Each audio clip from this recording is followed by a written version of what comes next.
नमस्कार, मैं N K Singh. Modi governance का हम वो सच बताने जा रहे हैं आपको कि आपको रात में नींद नहीं आएगी कि ये गवर्नेंस हो कैसे रहा और आपको गालिब के उस आशिक की तरह परेशान हो जाएंगे जिसमें गालिब ने कहा था, हैरान हूं दिल को रोऊं के पीटूं जिगर को मैं, मकदूर हो तो साथ रखूं नौहागर को मैं। मकदूर का मतलब हैसियत, अगर हैसियत हो तो एक रोने वाला साथ में रख लूं। आपको भी एक रोने वाला साथ में रखना पड़ेगा इस हकीकत को जान के। मोदी जी का गवर्नेंस आपको याद होगा, उन्होंने कहा था मिनिमम क्या मैक्सिमम क्या वो तो बताया था। हकीकत बिल्कुल अलग है। आपको ताज्जुब होगा, जो किसानों के 3 कानून बनाए गए थे, वो जानते किसने बनाए थे? एक एनआरआई ने बनाए थे, जो पिछले 70 साल से अमेरिका में रहता है। कृषि का खेती का नहीं मालूम है, लेकिन ये सारा कुछ जो बना था वो उस एनआरआई के कहने पे बना था, जो कि सॉफ्टवेयर की कंपनी रखता है। जो अमेरिका में एक सॉफ्टवेयर की कंपनी चलाता है, इंडिया में भी एक सॉफ्टवेयर की कंपनी चलाता है। शरद मराठे। शरद मराठे साहब का टैलेंट इतना भा गया कि तीनों कानून बना दिए गए।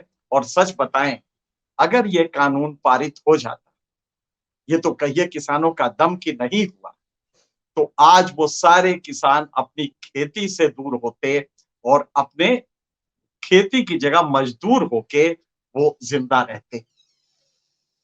गलती से वो पास नहीं हुआ। इतनी बड़ी वो साजिश थी, जिसमें सारी खेती अडानी अंबानी के पास चली जाती और अडानी अंबानी से पूछ के ही ये कानून बना था। मीटिंग हुई, टास्क फोर्स में ये कंपनियां आई। अडानी की कंपनी थी, पतंजलि था, आईटीसी थी, बिग बास्केट था। करीब 10 कंपनियों को बुलाया गया था, जिसमें ये बड़ी कंपनियां थी, और इन्होंने अपनी राय दी। और आप जानते हैं राय क्या थी? राय ये थी, अडानी साहब की राय थी कि देखिए साहब, हम खेती तो करेंगे किसानों से लेके जमीन, लेकिन ये कॉन्ट्रैक्ट फार्मिंग नहीं होगी जिसमें किसानों का दखल होगा। ये लीज फार्मिंग होगी। किसान एक डेफिनेट पीरियड के लिए अपनी जमीन लीज कर देगा। अब हम उस जमीन पे क्या कर रहे हैं, क्या उगा रहे हैं, ये उसका नहीं। ये उस मीटिंग में अडानी साहब ने बोला था, और इसीलिए ये पूरा कानून बना, ताकि कुछ दिनों में ये पूरी खेती अडानी अंबानी और आईटीसी इनके पास आ जाए, पतंजलि के पास चला जाए। पतंजलि ने तो उस मीटिंग में यहां तक कहा कि साहब, मैं तो बीज भी दूंगा उनका और पूरा परचेज भी करूंगा, लेकिन अपने हिसाब से। तो ये वो कानून। अब हुआ क्या था, मोदी जी ने तो बरेली में सभा में जनसभा में वोट लेने के लिए कह दिया 2016 के अक्टूबर में कि मैं किसानों की आमदनी दूनी कर दूंगा। मोदी जी को ये नहीं मालूम था कि आमदनी है कितनी। उस समय भी नहीं मालूम था, आज भी नहीं मालूम। मोदी जी ने कहा दूनी कर देंगे। अब यहाँ पे कथक डांस शुरू हो गया सरकार में। मोदी जी ने कहा है तो साहब अब तो करना ही करना है। यह भी नहीं पूछा गया कि दूनी होगा कैसे। एक इंटर मिनिस्ट्रियल टास्क फोर्स बनी 2 महीने बाद। 2 महीने बाद दलवई की सदारत में एक इंटर मिनिस्ट्रियल टास्क बनी 16 मेंबर की। और आपको ताज्जुब होगा, 16 में 2 ही भाजपा के अपने 2 किसान संगठन थे। एक एमपी था, वो भी भाजपा का था, और बाकी 13 अफसर लोग हुआ करते थे। ये 16 मेंबर की कमेटी टास्क फोर्स, उन्होंने बताया कि डबलिंग फॉर्मर्स इनकम, डीएफआई नाम से। और साहब, कंपनी वो टास्क फोर्स काम करने लगी, लेकिन बस इतने से काम नहीं चला, क्योंकि तो सरकारी लोग थे। मोदी जी को कोई ऐसा पुड़िया चाहिए था जो कि बस यूं चुटकी मारे और डबल हो जाए। इसी में ये एनआरआई आता है, और एनआरआई का बहुत जलवा है। इसलिए जलवा है कि ये एनआरआई, कई बार इन्होंने बताया कि हमारे संबंध बड़े गहरे हैं, और संबंध उससे हैं जो कि मोदी जी के इंटरनेशनल जो वो होते हैं इवेंट्स, वो मैनेज करता है। जो इंटरनेशनल इवेंट मैनेज कर, विजय चौथाई वाले, इससे उसके संबंध है। ये बात उस खुद ही एनआरआई ने बताई, जिनका नाम था मराठे। अब आप जरा गौर करेंगे, ये मराठे साहब 1960 के दशक में अमेरिका चले गए थे, तब से वही हैं, लेकिन अचानक उनको ब्रह्म ज्ञान आता है कि किसानों की आमदनी दूनी कैसे होगी। और दूनी करने के लिए उन्होंने एक अपना प्रोजेक्ट रिपोर्ट सबमिट किया नीति खंड को। बस नीति खंड को इतना पता लगना चाहिए कि ये मोदी जी के परिचित हैं, इतना काफी था। नीति आयोग ने फौरन 8 दिसंबर 2017 को एक ऑफिस मेमो इशू किया और ऑफिस मेमो में कहा कि साहब ये जो सलाह है ये बड़ी वैलिड सलाह है साहब, इसको तो हाई पावर्ड कमिटी में हम लोग भेज रहे हैं, मतलब पीएमओ को भेज रहे हैं। और इस सलाह के तहत 3 कंपनियां बनाई जाएगी। कौन कौन सी कंपनियां होंगी? एफएमसी होगा, एफएमसी का मतलब फॉर्म मैनेजमेंट कंपनी। दूसरी कंपनी है प्रोसेसिंग पैकेजिंग कंपनी, पीपीसी। और तीसरी होगी मार्केटिंग कंपनी। पहली वाली जो कंपनी होगी इसमें किसान चूंकि जमीन दे रहा है इसलिए शुरू उसका शेयर होगा, 51 से 60% उसका शेयर रहेगा।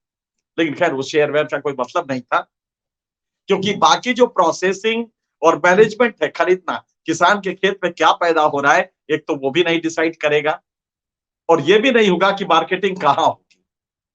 ये 2 बातें तय थी। तो ये जो बनाया गया, तो इसमें इन महोदय ने, जो मराठे साहब थे, इन्होंने कहा कि साहब हमारा ये प्रपोजल है, और इसका नाम बड़ा अच्छा दिया था उन्होंने।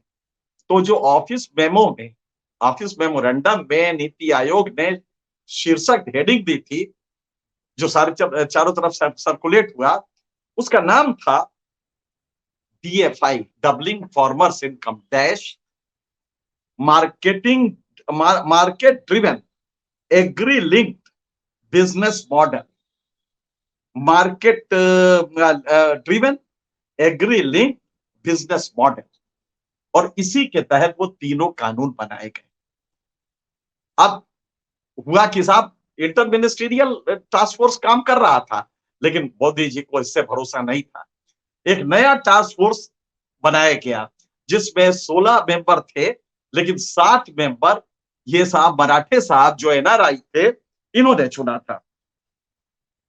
मराठे साहब का कभी कृषि से कोई रिश्ता लेना देना नहीं रहा है, सॉफ्टवेयर का काम करते थे, मैकेनिकल इंजीनियर थे, लेकिन ज्ञान देखिए साहब ब्रह्म ज्ञान कैसे आता है। तो इन्होंने जिन लोगों को सदस्य रखा उसमें एक सज्जन थे, उनको भी इन्होंने रखा जबकि उनका कोई रिश्ता लेना देना नहीं था। ऐसे वो करते थे न्यूट्रीस्यूटिकल कंपनियां थी उनकी। ये न्यूट्रीस्यूटिकल होता है कि आपको बताया जाता है कि ये टैबलेट खाओगे तो इससे बड़ी ताकत आएगी, बड़ा इसमें प्रोटीन विटामिन है। तो फार्मास्यूटिकल जो आपने देखा होगा वो दवा होती है, ये न्यूट्रीस्यूटिकल न्यूट्रिशन संबंधित दवा। तो इनकी न्यूट्रीस्यूटिकल कंपनी है और इनकी फूड की कंपनी है। इनको टास्क फोर्स में रखा क्योंकि ये इनके दोस्त थे और बीजेपी के करीबी थे। तो ये भी टास्क फोर्स में थे। जो 7 आदमी नॉमिनेट किए थे हमारे शरद मराठे जी ने, जो एनआरआई हैं, तो उसमें ये भी थे। और साहब उसके बाद इन कंपनियों से बात करके, अडानी का ऐतराज क्या था कि देखिए साहब हम तो इसमें आएंगे, लेकिन ये जो इसेंशियल कमोडिटीज एक्ट है जिसमें कि सीमा सरकार बांधती है अनाज रखने का, ये खत्म होना चाहिए।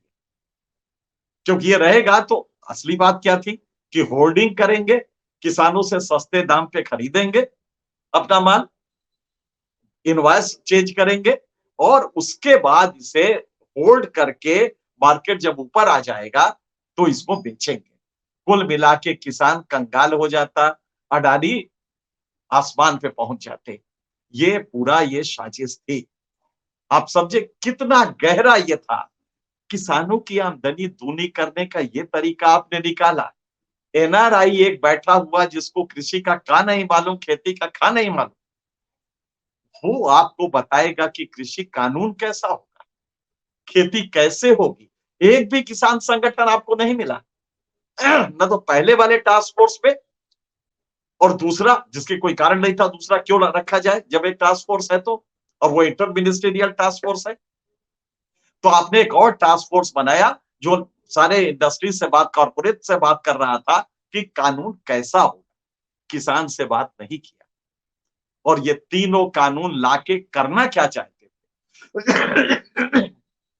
किसी तरह एक बार किसान इस ट्रैप में आ जाए और ये दस्तखत कर दे लीज पे। और जानते हो उस लीज का कानून क्या था? जो भी विवाद होगा किसान और उद्योगपति के बीच में, उसका फाइनल आर्बिट्रेटर जो होगा वो एसडीएम होगा। जरा बताइए एसडीएम किसके कहने पे काम करेगा? कितना करप्ट होता है आपका एसडीएम? उसको कितनी आसानी से अडानी अपने कब्जे में कर सकता है? कितनी बड़ी ये साजिश थी जो किसानों के नाम पे खेली गई। आज वो किसानों का दम था कि ये कानून वापस हुआ, वरना आज किसान वो कंगाल होके सड़क पे रहता, या तो भीख मांगता या मजदूर बन के वहां पे अडानी की कंपनी में अपने ही खेत में काम करता होता। तो शरद मराठे जी ने जो वो किया, उसमें ये फूड वाली कंपनी का एक आदमी था, कॉर्पोरेट से बात हो रही थी और उसी के हिसाब से ये कानून बनाया गया। और तीसरा, जो मोदी के इंटरनेशनल इवेंट के इंचार्ज हैं, जिसमें मोदी जी को बड़ा जलवा देखते हैं आप, कि लोगों को, भारतीयों को लाया जाता है, मोदी मोदी करते हैं और भारत में दिखाया जाता है भक्त चैनलों द्वारा। ये सब जब आप गौर से देखेंगे तो आपके समझ में आएगा कि ये कितना बड़ा एक स्ट्रक्चर है। बहरहाल विजय जो चुटिया वाला थे, ये उसमें नहीं आए, उनके पास और भी काम थे शायद। मोदी जी बहुत बाहर जाते हैं, बड़ा इवेंट मैनेज करना होता है, तो लिहाजा वो तो इसमें नहीं आए। लेकिन बाकी वो सारे लोग थे और अडानी के कहने पे, उन्हीं के अनुरूप अडानी ने कहा क्या उस मीटिंग में कि साहब एसेंशियल कमोडिटी एक्ट तो फौरन खत्म कीजिए, माना गया। उसके बाद आईटीसी ने कहा, उसके बाद महिंद्रा ने कहा कि साहब हम तो ऑन कॉल ट्रैक्टर देना शुरू कर देंगे, आप बस फोन घुमाइए, ट्रैक्टर आपके घर पे खड़ा होगा, आपके खेत में खड़ा होगा। तो ये उनका था। मतलब कि गिद्ध की तरह सारे कॉरपोरेट लगे थे कि किसानों के कैसे नोचा जाए इसको। इस कानून बनने के बाद ये गिद्ध व्यवसाय शुरू हो जाता और किसान अपना शरीर का शायद कुछ भी ना बचा पाता। ये वो हालत होने जा रही थी, क्योंकि कोई एनआरआई बता रहा है इस देश में कि किसान जो 10,000 साल से खेती कर रहा है, उसको खेती कैसे करनी चाहिए। उस व्यक्ति को, शरद मराठे को, कुछ भी नहीं मालूम खेती का। अगर पूछ लिया जाए कि रबी और खरीफ में क्या अंतर है, लेकिन इन सेवाओं के बदले शरद मराठे साहब को चेयरमैन बना दिया गया आयुष के टास्क फोर्स का, सरकारी सुविधाएं मिल गई। मतलब कि वो डॉक्टर भी हैं, वो ट्रेडिशनल मेडिसिन के डॉक्टर भी हो गए। जरा सोचिए, मैकेनिकल इंजीनियर 70 साल से अमेरिका में रहता है, सॉफ्टवेयर कंपनी चलाता है, लेकिन धंधा क्या है? भारत में आके गवर्नेंस में क्या दखल कर रहा है? किसानों की आमदनी दूनी कैसे होगी, खेती कैसे होगी। ये मोदी का एक कोई दूर से जानने वाला है, लेकिन मोदी का नाम है, लिहाजा नीति आयोग भी केचुआ बन गया। नीति आयोग में सरकार बताइए ना क्या करना है, और ऑफिस मेमोज इशू होने लगे, टास्क फोर्स बनने लगा, सारी सुविधाएं मुहैया कराई जाने लगी। ये है मोदी का गवर्नेंस।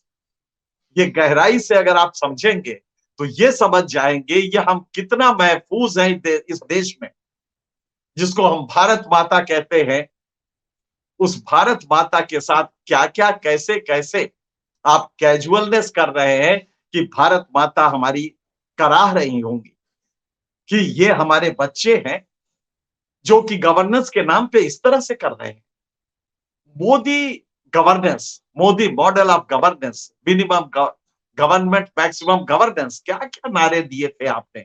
एनआरआई हमें गवर्न कर रहा है जो चुना हुआ नहीं है, जिसका पार्लियामेंट से कोई, यही तो सोनिया गांधी की यहाँ फाइल चली जाती थी, यूपीए की चेयरपर्सन थी, तो आपके बीजेपी को बहुत एतराज होता था। लेकिन यहाँ पे सीधे फाइल ही बनती है एनआरआई के कहने पे, और देश में 3 कानून बन जाते हैं किसानों के लिए। और मोदी जी भाषण में जब कानून वापस करते हैं तो कहते क्या है, भाइयों बहनों मेरी तपस्या में कोई कमी रह गई। जी हाँ, तपस्या तो अडानी की कर रहे थे तो कमी तो रह ही गई थी। भाइयों बहनों मेरी तपस्या में कोई कमी रह गई थी, इसलिए हम किसानों को समझा नहीं पाए। नहीं, मोदी जी बेवकूफ नहीं बना पाए, किसानों को बेवकूफ नहीं बना पाए। तपस्या तो आपने की थी, लेकिन की थी आपने कॉरपोरेट की, किसानों के लिए तपस्या नहीं की थी। किसानों की तपस्या रहती तो ताजा खबर यह है कि पिछले 10 वर्षों में आप जानते हैं किसानों की आमदनी कितनी घटी है। ये आज की खबर है, टाइम्स ऑफ इंडिया की खबर है। और मैं चाहता हूं कि आपको वो पूरा दिखाऊं। ये फ्लायर पे ये पूरी खबर है, इसकी हेडिंग है rise to cotton, rising cost have made farming less profitable. और साहब इसमें जानते हैं कहा क्या गया है, आप गेहूं लीजिए, कपास लीजिए, दलहन लीजिए, तिलहन लीजिए, पिछले 9 सालों में उसकी जो प्रॉफिटेबिलिटी थी, जो प्रॉफिट का अंश होता था, उसका प्रतिशत लगातार घटा है। Doubling farmer income Modi ji कह रहे थे, और लगातार कितना घटा है अब जरा आपको ये भी बता दें। शुगर के, गन्ने को लेके कहा जाता है कि साहब गन्ने में तो कमाल ही कर दिया हमने, गन्ना का तो अब हम ट्रांसपोर्ट में यूज कर रहे हैं, इथेनॉल बना के यूज कर रहे हैं। गन्ने की हकीकत सुन लीजिए, गन्ना जो 2010-11 में इनपुट कॉस्ट 46,000 थी, वो आज 1,01,000, आज का मतलब 2020-21 में 1,001 हो गए। इनपुट कॉस्ट जो लागत थी वो 1,001 हो गई, यानी 116% बढ़ गया। और जानते हैं किसान को आमदनी कितनी घट गई इन 8 सालों में, 10 सालों में। अगर आप इनकी आमदनी देखें तो ग्रॉस रिटर्न जो है वो 82,000 उस समय होता था, आज 1,13,000 है, सिर्फ 32% बढ़ा है। इनपुट कॉस्ट कितनी बढ़ी है? 116%, मतलब कि दूने से ज्यादा हो गई है। 116% बढ़ी है, 116% हुई नहीं है, 116% इजाफा हुआ है। लेकिन आउटपुट का जो रिटर्न आ रहा है वो लागत वो सिर्फ 32% है। मतलब घाटा कितना हुआ? 80% उसकी आमदनी कम हो गई है। किसान आत्महत्या क्यों कर रहा है? हर 35 मिनट पे किसान पिछले 30 साल से क्यों मर रहा है, आत्महत्या कर रहा है?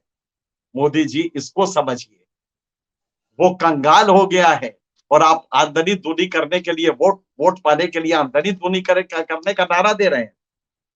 ये दूसरी होगा। कॉटन पे देखिए, कॉटन में पर हेक्टेयर आपका लागत जो आती थी 2009-10 में वो 24,000, वो थी 24,196। आज वो लागत 67,000 है, मतलब इजाफा 180% का, मतलब करीब 3 गुना से थोड़ा कम हो गया है लागत। अब आप देखिए रिटर्न कितना है, 20,306 उस समय होता था, 20,445 है आज। कॉटन कैसे बोएगा किसान? गुजरात में बर्बाद हो रहा है वो किसान, इसीलिए मोदी जी आपको वोट नहीं देता है। नीचे का किसान खत्म हो रहा है। तो हकीकत यह है 0.7% इजाफा हुआ है 10 वर्षों में, जबकि इनपुट कॉस्ट में जो इजाफा हुआ है वो है 180% का, 3 गुना हो गया है इनपुट कॉस्ट। अब छोड़िए इसको, सबसे ज्यादा धान बोया जाता है ना, सबसे गरीब किसान तो धान ही बोता है ना। मोदी जी धान का सुन लीजिए, 55,000 उस समय 20,033 रुपए पर हेक्टेयर कॉस्ट आती थी, जो आपके काल में बढ़ के 9 सालों में 55,815 हो गई। जानते कितनी बढ़ी? 178%, मतलब करीब 3 गुना से थोड़ा कम, क्योंकि 178% बढ़ी है, मतलब 100 में अब ये 278 हो गई है, 178% बढ़ी। और मोदी जी जानते हैं इसका रिटर्न कितना है? ये आपको कितना वो दे रहा है रिटर्न? ये रिटर्न 15,000 उस समय होता था, 15,492, आज 23,495 है।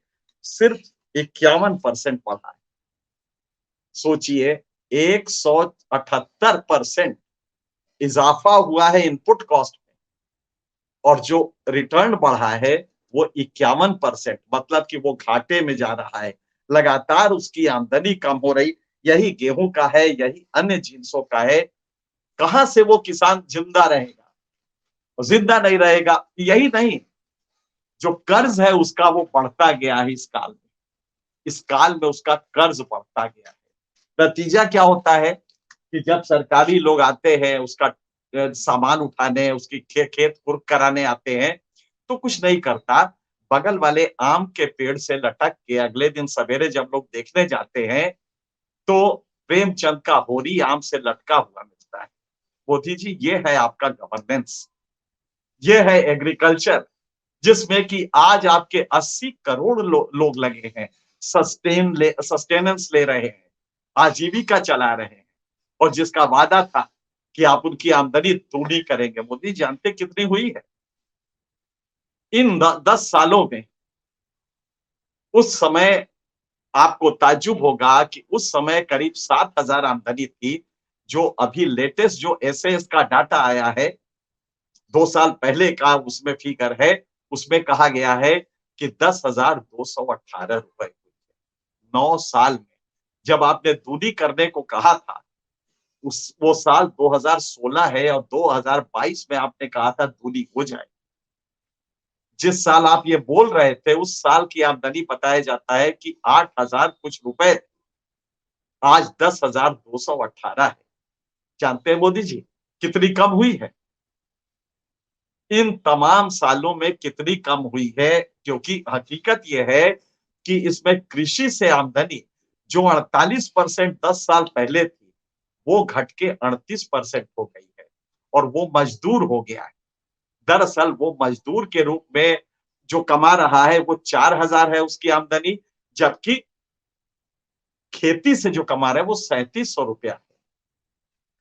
अडानी अगर ले लेते तो ये सब चला जाता, न खेती रहती, न गाय बैल रहता, न मजदूरी रहती। बस वो आपने ही खेत में मजदूर बन के अडानी के सामने हाथ जोड़े खड़ा होता, और मोदी जी के गवर्नेंस की जय जयकार करता, भारत माता जिंदाबाद करता, वंदे मातरम करता, और राम मंदिर की ऊंचाई देखता।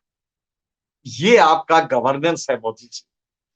तो अगर ये गंवारा है, हमने अपने आज श्रोताओं को, व्यूवर्स को, मुमकिन है कि ये थोड़ी सी बात आपको मालूम हो, लेकिन जो पूरा सच है कि एक इतने बड़े 3 कानून ला रहे थे मोदी जी, और उस कानून के लिए आपने किसानों से नहीं पूछा।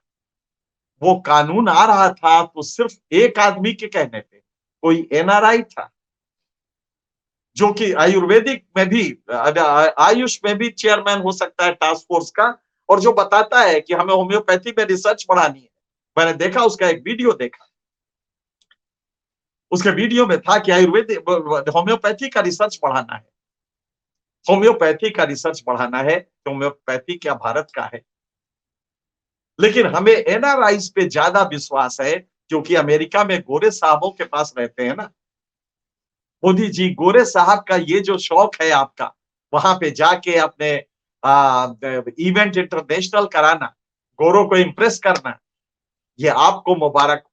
लेकिन किसान तिल तिल करके मर रहा है, उसकी आमदनी घट गई है, और ये लेटेस्ट रिपोर्ट आप ही की है, सीएसीपी की है। सीएसीपी की रिपोर्ट है, और तब भी आपको समझ में नहीं आ रहा है। आप उतने ही फैयाजी से, उतने ही फैयाज दिली से कहते हैं कि साहब भारत बदल रहा है। अपने किसान भाइयों का नारा लगाते हैं, अब मेरे परिवारजनों कहते हैं। आपका परिवारजन भूखे रह रहा है, किसान का बेटा ठीक से अनाज भी नहीं खा पा रहा है। मोदी जी, ये है आपका 10 साल का गवर्नेंस। 9 साल हो गए, अब आप वोट मांगने जा रहे हैं। ये हकीकत है आपकी गवर्नेंस की। कानून आपका एक एनआरआई बना देता है, इतनी ताकत उसकी होती है कि पूरा नीति आयोग डांस, कथक डांस करने लगता है और ताली बजाने लगता है। वहां सब आ गया, प्रपोजल आ गया, फिर अंबानी अडानी आते हैं, फिर पतंजलि का योगी आता है, और ये सब मिलके किसानों के को नोचने को तैयार हो जाते हैं। ये है 3 किसान कानून की हकीकत। अगर आपको ये हकीकत गहराई से सोचने को मजबूर करती है कि देश का गवर्नेंस कैसा है, तो आपको रात को नींद नहीं आएगी। आप चैन से नहीं सो सकते कि हम किस तरह की सरकार में रह रहे हैं। मुझे लगता है कि इन चीजों को आप गहराई से सोचें। इवन अगर आपको पता भी लगा हो कैजुअल किसी स्तर पे, हो सकता है, क्योंकि 3 दिन पहले ये रिपोर्ट आई थी। रिपोर्टर्स कलेक्टिव एक नया प्रयास है जो आपके सोशल मीडिया पे, यूट्यूब पे है। रिपोर्टर्स कलेक्टिव के ये अथक प्रयास से उन्होंने ये सत्य निकाला, ये लेटर निकाला, जो ऑफिस मेमो निकाला, जो कि नीति आयोग ने सबको दिया था, फिर कैसे टास्क फोर्स बना, ये सारा खुलासा किया। अगर आपको मालूम भी है तो ये मॉडल गवर्नेंस का कैसा है, ये किसान के साथ कितना बड़ा धोखा कर रहे हैं, बस इसको जान लीजिए।